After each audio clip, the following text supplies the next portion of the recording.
C'est comment les amis? Salut les validés. On dit quoi? Bienvenue sur OVLA. C'est comment? J'espère que vous allez bien. Yes sir, j'ai la pêche, j'ai de l'énergie aujourd'hui. Surtout, sachant qu'on va réagir à du V. À Vald, ça fait un moment qu'on n'a pas eu du contenu sur le V, ok, sur cette chaîne-là, et c'est pas normal, il me manque, alors pas forcément sa musique, hein, mais surtout le personnage de Vald que j'apprécie beaucoup. Yo, imaginez Vald en tant que juge dans Nouvelle École, mais ça serait un délire comme pas possible, à mon avis, hein, on rigolerait tellement bien avec lui, mais ouais. On est là, on est réunis entre nous aujourd'hui pour en savoir plus sur Vald et son voyage, on va dire, hein, his journey comme on dit en anglais, c'est-à-dire l'histoire secrète de Vald. Comment a-t-il percé? Documentaire exceptionnel. Alors, ça, c'est une vidéo qui fait partie du dernier sondage. Et le dernier sondage était vraiment en pause pendant, je dirais, 1 à 2 semaines parce qu'il y avait tellement d'actualité en fait. Et donc là, on peut reprendre tout doucement ce sondage-là. On va finir avec ce sondage-là. Et donc, si vous voulez que je mette vos propositions dans le prochain sondage, eh ben, n'hésitez pas à les suggérer sur Discord dans les différents salons et votez pour, alright? Bon. Avant de commencer, bien évidemment, sachez que vous pouvez me follow sur Instagram @musicgamenews car c'est là-bas que vous devriez me DM vos suggestions avec les liens. Et j'aimerais vous remercier les validés pour votre soutien incroyable. Merci pour ce café mensuel. Yes sir, thank you so much. It means the world to me. Allez, on y va. En tous les cas, j'espère que vous avez quelque chose à manger, quelque chose à boire, parce que je pense que c'est un documentaire qui va quand même durer à peu près 1 heure, genre 50 minutes. Je vais vérifier, mais ouais, il dure longtemps. Let's go. Ça, c'est Vald. Ça aussi. Là aussi. Là, ouais, là aussi. Hein. Le 15 juillet, Vald sera trentenaire. Là, je n'ai qu'un chiffre sur un passeport et je dis pas ça parce que j'ai 27 ans aujourd'hui. Hein. Peur de la mort? De vieillir? Moi? On me l'avait pas sorti depuis longtemps, celle-là. Ouais, le documentaire fait 43 minutes, voilà. Par contre, il fête aujourd'hui les 10 ans de la première trace de sa discographie. Et ça, c'est important. 220 chansons. Une décennie de concepts, de multisyllabiques, de vertébrés, de festivals, de pilules, de disques de platine, de freestyle, de polémiques, de singles, de blancs qui font des pogos, de storytelling, de cigales, Olympia ou Bercy, 4 albums, 6 mixtapes solo, un album en commun et 2 mixtapes de son label. Et toujours putain. Aujourd'hui, après 2 semaines de recherche, d'écriture et de montage, je vais essayer de vous raconter comment ce jeune mec d'Aulnay-sous-Bois a réussi à construire un des plus grands succès du rap français dans ces dernières années. Mais avant de partir dans cette vidéo exceptionnelle, je voudrais d'abord remercier FaceView. Merci à eux de sponsorer tout le YouTube Rap. Merci de nous régaler, franchement. En vrai, on dirait un petit peu NordVPN, sauf qu'à la place du règlement et Squeezie, ils sponsorisent Rascal, Potager et moi. Pas le même budget, hein. FaceView, c'est une encyclopédie sur la musique avec la discographie des artistes, leurs vidéos, leurs dates de concert et des... Yeah. FaceView, ils m'avaient aussi approché pour justement promouvoir leur business. Et j'ai dit non. Anecdote sur les coulisses. Le plus cool, c'est que les infos sont rentrées par les utilisateurs et que ces utilisateurs sont récompensés pour leurs connaissances. Donc si t'es un petit geek et t'as des infos sur Dinos ou La Fève par exemple, tu vas les remplir et derrière tu gagnes des points que tu peux utiliser pour débloquer des vrais cadeaux, genre des casques, des vinyles, des bouquins, etc. Évidemment avec le code... Et by the way, c'est grâce à vous que je peux décliner des offres pareilles, parce que je suis payé en gros par vous. C'est vous qui financez ma carrière YouTube et mes vidéos. Donc pas besoin de faire des sponsors. Discute 500 en majuscule, tu gagnes déjà 500 points d'avance. On fait aussi un concours sur Instagram pour gagner la discographie de Vald. Donc voilà, si ça t'intéresse, je mettrai les liens dans la description. Bref, merci à eux. Abonne-toi, attache ta ceinture. Faut que j'arrête de donner des ordres avec ce ton. C'est parti. On est dans le ghetto, je suis né à l'hosto, loin des stupes, des idées stupides. Rest in peace. Vas-y, viens, on discute.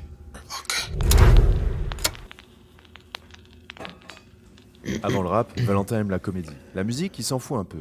Il n'en a jamais vraiment entendu à la maison, si ce n'est l'obscur métal que son grand frère écoute toute la journée. L'idée, c'est d'écrire des conneries, trouver un caméscope et filmer. C'est comme ça qu'ils passent leur temps avec son meilleur pote AD. Un jour, il tente de monter sur scène au théâtre de Trévise à Paris, mais 5 minutes de bide. Eh bah tu vois, ça je ne le savais pas, mais tu le ressens grave à travers sa musique, que le gars aime bien la comédie et l'humour, et d'ailleurs il utilise ça dans sa musique, et c'est le côté que j'apprécie le plus chez lui. Suffisent à le traumatiser de la comédie, en tout cas sur scène. Un jour, on est en 2009 et alors qu'il téléchargeait des prods pour habiller un court-métrage, il essaie de rapper dessus et ça tombe pile dans les temps. J'exagère si je dis que c'est une sorte de don. Mais putain, moi quand j'essaye, ça tombe pile poil pas dans les temps du tout. On dira qu'il a des facilités. À ce moment-là, ça fait 3 ans qu'il s'est mangé une tarte en visionnant le clip de 2 issues de Kerry James. Mais il est encore faim, donc il apprend par cœur sa discographie. Plus tard, il fera la même chose avec Tandem, Al Capote et les freestyles de la section d'assaut. Pour autant, il n'est pas forcément intéressé par l'histoire générale du mouvement. Toute l'époque de Time Bomb avec laquelle on me casse les couilles, je peux te dire qu'elle me passe au-dessus celle-là. Il fonctionne plutôt par obsession, les mêmes qu'il aura avec Young Thug et Frisker Leon un peu plus tard. En 2010, il fait médecine après son bac S parce qu'il est bon en maths et qu'il veut suivre sa meuf. Mais pas de chance, il tombe pas du tout dans la même fac. Du coup, il se démotive hyper rapidement et ça lui laisse beaucoup de temps pour écrire. À ce moment-là, évidemment, ni lui ni AD n'avaient le niveau sur FL Studio pour faire des prods. Donc qu'est-ce qu'il fait? Il pose sur des phases B. Pour ceux qui connaissent pas, en gros, c'est juste des instrus de rap américain que tu peux retrouver sur internet. Et là, c'est parti. Il arrête pas de rimer, c'est une obsession, il fait que ça tous les jours. Sans suspense, il rate complètement son semestre de médecine et il décale en licence Matinfo. Les premières traces de sa discographie apparaissent en 2010. Et selon des internautes complètement fanatiques, il sort cette année-là un album qui s'appelle Phase B. Le concept, c'est juste Vald qui freestyle sur des instrus qu'il a volés. C'est ce qu'on appelle un bootleg. C'est un disque pirate qu'on vend ou donne dans la rue. Moi je te suivrai, mais si je te fuis, s'il te plaît, t'en vas pas. Les folles balades déguisées en femme à part. Je reste super commun au milieu de tous ces hommes à part. T'es sincère, je veux bien te croire, pourtant certains m'ont dit tout à l'heure. Ok, je dis rien de sensé, tu bouges quand même la tête. Ça c'est Eminem ça? Qu'est-ce que ces extraits nous disent sur Valentin? Rapper pour lui, c'est comme les Et la première chanson c'était I Don't Wanna Know de Mario Winans, je crois. C'est trop facile. 2, il aime beaucoup les multisyllabiques. 3, ses textes n'ont aucun sens. 4, il est complètement misanthrope. En gros, ça veut dire qu'il déteste tout le monde sauf son copain AD. Et 5, il aime bien être hardcore. On était cheapeux, on voulait tous trouver l'âme sœur. Je l'ai trouvé, mais j'ai grandi, maintenant je rêve de trouver sa sœur. L'adolescence est un passage durant lequel on recherche l'adulte qu'on veut devenir. Pendant cette période, on a tous tendance à être un peu plus radical dans nos idées, nos prises de parole et nos comportements. C'est comme ça qu'on se construit. Résultat, ça fait des phrases marrantes. Space Cake lui donne envie d'éjaculer dans des cheveux. C'est horrible. Tu sens qu'il se tue au freestyle qui était grave à la mode à l'époque. Il n'a jamais tué son admiration pour ceux de la section d'assaut par exemple. Est-ce qu'il se doutait qu'un des membres du groupe lui apporterait son single d'or pendant le 4e jour du Planète Rap de son 3e album? Very Je nice. pense pas. D'ailleurs, ces deux-là ont fait un featuring ensemble, un gros featuring sur l'album de Lefa. Voilà, Bon, pour l'instant, c'est il est ça. encore très loin d'attirer les femmes vénales et il s'enferme tout l'été 2011 pour sortir sa vraie mixtape. Un micro, un ordi, une carte son et c'est parti. Derrière toutes les carrières se cachent des rencontres qui bouleversent le destin. Et la première pour Valentin, c'est celle avec Screech, le gars qui a co-créé la chaîne YouTube de freestyle Demolition. Et vous saurez bientôt pourquoi. Avec lui, il sortira 3 freestyles à la fin de l'été 2011. Peu après, il annonce son retour dans une vidéo où il invente un concept 5 ans avant Amine Hugo. Pour vous montrer que je me fous pas de votre gueule, je pense qu'on pourrait commencer par une première écoute. Suce ma bite, suce ma bite, suce ma bite, suce ma bite, suce ma bite, bite. Ouais. J'espère que vous serez bon pour le rendez-vous. Entre-temps, il rentre dans une école d'ingé son pour pouvoir mieux mixer ses tracks. Malheureusement, il Let's go. apprendra pas grand-chose, mais il rencontrera l'équipe avec laquelle il va taffer pendant des années. Il se rapproche de Loco, un ancien d'ATK et de Neochrome, qui lui fait faire ses premières vraies séances. Et c'est comme ça qu'il sort Guedin, son premier morceau studio. Pour l'anecdote, d'ailleurs, c'est lui qui est crédité à la prod. Si l'espoir fait vivre la galère, transforme en zombie. Ce qui compte le plus, les galères qui nous tombent dessus, les averses sous, au manque de sous, l'inverse qui nous rend déçus, la chance exclue. Le 29 décembre, Val nous souhaite une bonne année 2012 sous Jack Daniel et sort le premier extrait de sa mixtape. Double En lunette, général, tranquille. devant les drames, je suis gêné, soit juste inutile. Je suis pas une putain d'assistante sociale, on vieillit mal, on périt pas. Puisqu'il faut vivre, alors on le fait sans héritage. J'étais à 2 doigts d'écrire que c'était le premier son du reste de sa vie, mais j'ai résisté. Sans taper un score faramineux, c'est cette chanson que son premier public retiendra pendant quelques années. Il culmine aujourd'hui à 5 millions de vues sur YouTube, et pour un morceau sorti en 2011 à 18 ans, c'est pas dégueulasse. C'est symbolique en plus parce que c'était le premier son de sa mixtape, et c'était la toute première prod d'AD. On a déjà un bon cocktail de ce que sera Vald. Des atrocités sur ses ex, J'ai croisé mon ex qui avait changé un peu. Je me mens à moi-même, on aurait dit un pneu. des phrases de mec mi-perdu, mi-rigolo, J'ai 2 messages d'alerte, c'est l'éclat de sa mère. J'ai balayé les culs des pétards de la veille. Je me demande si c'est bien de se branler sous Jack Daniel. et même une prophétie autoréalisatrice. Un jour dans une église, y aura ma gueule en aquarelle. En attendant, je vous hais, VAL des bandes d'enfoirés. Pour le fan originel de Vald, on tient son premier classique. Un mois plus tard, nous sommes le 25 janvier 2012. Alors que j'étais probablement en train de me faire éclater par des types Prestige 5 à la MP7 en or sur Dom, Val sort la mixtape dont personne ne peut prononcer le nom. Selon lui, c'est une ref au label de Lil Wayne YMCMB. Il y a 10 ans, jour pour jour. Si jamais j'avais réussi à sortir la vidéo, NQNT, MQNT sort. La mixtape est un fourre-tout de 21 tracks où Val s'amuse. La première chose à dire, c'est qu'il se pète la gueule pour la première fois avec Giorgio qu'il a rencontré via Demolition. Et Yeah, c'est sur une phase B Giorgio. de The Alchemist. je me rappelle de ce son-là. Mais bon, la buzz c'est mieux. Je vais mourir incompris avec ma gothique prose écrite. D'ailleurs, c'est le cas de la Oh grande majorité shit. des prods. Yo. Val Alors, je sais que j'ai réagi à une mixtape NQM blablabla, mais c'est pas celle-là. C'est pas celle-là. Il va falloir que je me penche sur celle-là, surtout s'il a repris des instrus que je connais là. Wouch! continue dans son délire de reprendre des instrus classiques, et en même temps c'est quand même assez pratique de payer 0€ pour kicker sur les meilleurs beats de l'histoire. Ben oui. Est-ce que Vald est un gros rat? C'est pas ce que j'ai dit. Sur l'une, il pose sur une prod de Mobb Deep, et c'est un meilleur morceau de la mixtape. Deep. Rien contre Dieu, mais je me touchais pendant la pastorale. Quand je suis foncé, je vois des arcs-en-ciel. Quand les charts s'en mêlent, laisse-moi faire la gueule. Je t'ai déjà dit, j'ai pas le temps de plaire. Il pose aussi 2 fois sur du Mac Miller, Ouais, rest in peace. Je le sens quand ils me racontent leur vie. Ça paraît excitant de monter, se faire jeter par le derby. et il pousse le vice jusqu'à poser sur du... Oh, dégueulasse.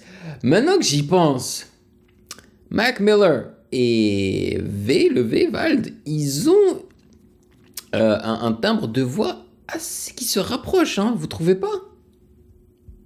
Et il pousse le vice jusqu'à reprendre Lettre à Élise de Beethoven. Tu suçais les billes toute la journée, toute la journée.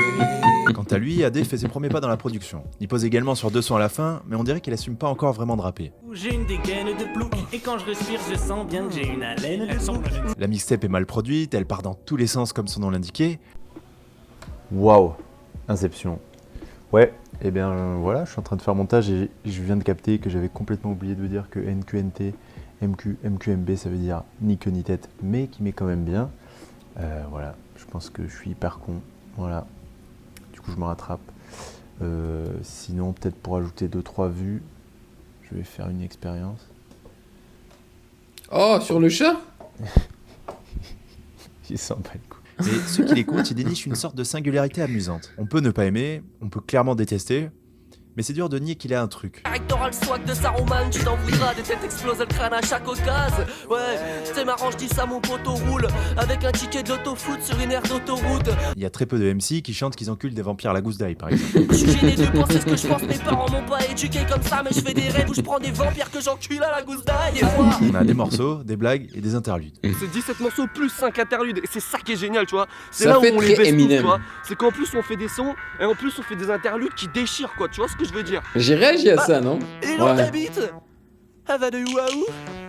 NQNT MQMQMB est une sorte de prolongement du délire qu'ils avaient plus jeunes quand ils se filmaient pour déconner. La mixtape se termine sur une ignoble chanson entièrement écrite à base de métaphores sur le cul, qu'ils ont appelée brillamment Métafion. Mais heureusement, par bribes, on en trouvait un potentiel sur des morceaux sérieux. Je vous fais un petit medley. Enfoiré fume comme un junkie trouve que la vie est courte tant que tu t'endors pas sur le stick. Ouais, c'est vrai que je suis vite stone, ouais, c'est vrai que je suis vite stone. Avec mes histoires, ma weed et mes Winston. Let's go! Tu penses qu'à te toucher la bite, tu sèches les cours pour aller t'acheter des cartes à jouer Magic. T'es même pas bon dragueur, tu te frottes sur des pneumatiques. Oh, j'ai pas de réseau, et ça me fait rien vu que j'ai pas d'amis. Je t'ai maudit toute la nuit, mais sourirais quand on se Oh, voit la j'ai bite. réagi à Moi, ça, je dis pas c'est ce que je énorme. pense, mais pense à chaque fois ce que je dis. Le projet vivra quelques mois jusqu'à la sortie de cours de rattrapage à la fin de l'année. Et le Damn, niveau augmente check doucement. ça. Même s'il commence avec la même connerie La que la mixtape pochette. précédente, Un. on a un poil moins de blague. Et pour vous spoiler un Let's petit peu la go. suite de la vidéo, chaque projet sera un peu plus sérieux que le précédent. Plus pro, moins adolescent. Mais bon, je m'avance un peu parce qu'à cette époque, un tiers des sons parlent de cul et il met une pornstar sur sa cover. C'est Eva Angelina qui l'appréciait énormément, d'ailleurs je vous mets tout de suite un extrait de ses meilleures scènes. Bah non, pas du tout. À ce moment-là, le porno est une inspiration majeure pour lui. Il raconte qu'il peut pas s'empêcher de commencer chaque texte avec une phrase sur le cul. Ça vient naturellement. De là à imaginer qu'il se branle 17 fois par jour, il n'y a qu'un pas. Non, je ne rappe pas comme vous, je fais des dunk et punch. Donkey Punch est un morceau fort de la mixtape et c'est entièrement basé sur un film qui, si je peux donner mon avis, a l'air absolument catastrophique, où le héros frappe les femmes avec qui il couche à la nuque juste avant l'orgasme. Et Vald fait le parallèle avec ses punchs. Tu te vantes mais je te tords, je suis rien sans mes rêves de porn. Genre mais je reste mort, mais je croque dans tes restes de corps. Je le répète, mais en 2012, Vald est amoureux des rimes. On dirait qu'il essaye de casser la gueule de Nekfeu à chaque morceau. On est tous étranges. étrangers, mélanger des êtres démons et des anges. Déranger, démanger, d'être traité dans cette vieille frange. Bon, aujourd'hui ça sonne mal, c'est étouffant, mais à l'époque c'est comme ça que tu devais montrer que t'étais un rappeur. T'es un jeune rappeur en 2010, Dinos. d'envoyer 1. Des punchlines grossières, 2. Des multi à foison, 3. Des freestyles à n'en plus finir. Tu peux pas y échapper. C'est l'équivalent d'avoir une voix nasillarde et de faire des tracks émotifs en 2022. Alors avec le recul, ça ressemblait quand même pas mal à un signe de Dieu qui me disait « Eh gros, t'as pas capté que le rap français il est éclaté en ce moment? Ça te dit pas d'aller écouter Drake, Kendrick ou Future? Je sais pas. Désolé mec. J'aimais tellement ça. Puis c'est facile d'être impressionné par des rimes aussi rapides quand t'as pas beaucoup de culture rap. Ce disque, c'est aussi l'apparition d'un beatmaker très important pour lui, pour nous, et pour le rap français des années 2010. Effectivement, BBP est crédité sur 3 morceaux. C'est le début d'une association qui durera jusqu'à Agartha. Vous vous souvenez de la rencontre avec Screech en 2011 ? Eh bah, c'est lui qui les a mis en contact. Merci à toi frérot. Sur John Doe, Suicombe Blazadé arrive sur le beat avec l'assurance d'un mec de MMA. J'ai aucun point de vue, comment tu peux me connaître? Soyons honnêtes, t'es qu'un intrus et c'est pas un truc que j'apprécie. On n'est pas si loin du projet commun puisqu'il apparaît 7 fois dans la tape. Il ose enfin montrer toute l'étendue de son talent et on comprend pourquoi Vald répète à chaque interview qu'il est meilleur que lui, mais plus feignant. Ça vous rappelle pas quelqu'un ça? À l'époque où moi j'avais mon MySpace, il était censé commencer à préparer un album. Il a commencé à faire des tournées, il aurait dû être connu avant. Ouais, Gringe, ouais. Tu demandes pardon, tu supportes pas qu'on te chante. C'est pas forcément un cadeau d'être trop doué les mecs. Michael Jordan n'était pas le meilleur joueur de sa génération, hein. Par contre il avait T'es un plus la bosseur. dalle. On a encore un feat avec Giorgio sur Live. Cette fois moins de passe-passe, juste 2 couplets percutants. Et ça fait du bien de se rappeler à quel point il rappait bien avant de devenir un vagabond vegan qui fait le tour du monde pour parler aux étoiles et à la lune. D'ailleurs, on peut facilement comparer Vald et Orelsan, hein, parce que c'est 2 Français qui justement ne ressemblent pas à ce qu'on faisait dans le rap, tu vois, lorsqu'ils ont commencé. Et en plus de ça, tous les deux, ils le disent, hein, qu'ils n'ont pas énormément d'amis. Tu vois, ils ont peut-être quelques amis très proches, mais that's it, quoi. Voilà. Et ils n'ont pas forcément du style. Tu me détesterais si je t'avais dit hier soir, j'ai encore plus et encore plus si je sortais toutes les nuits et ce soir encore une. En plus, ça donne un gros coup de pouce à Val puisqu'il venait de sortir son classique Homme de l'ombre. On démarre, je suis là, n'est-ce pas? Donc j'existe. Après tout d'un coup les gens n'en ont plus rien à branler. Et tout d'un coup je fais un clip avec Giorgio, un autre clip avec Giorgio. Conclusion, ce qu'on peut voir, c'est nettement, hein, le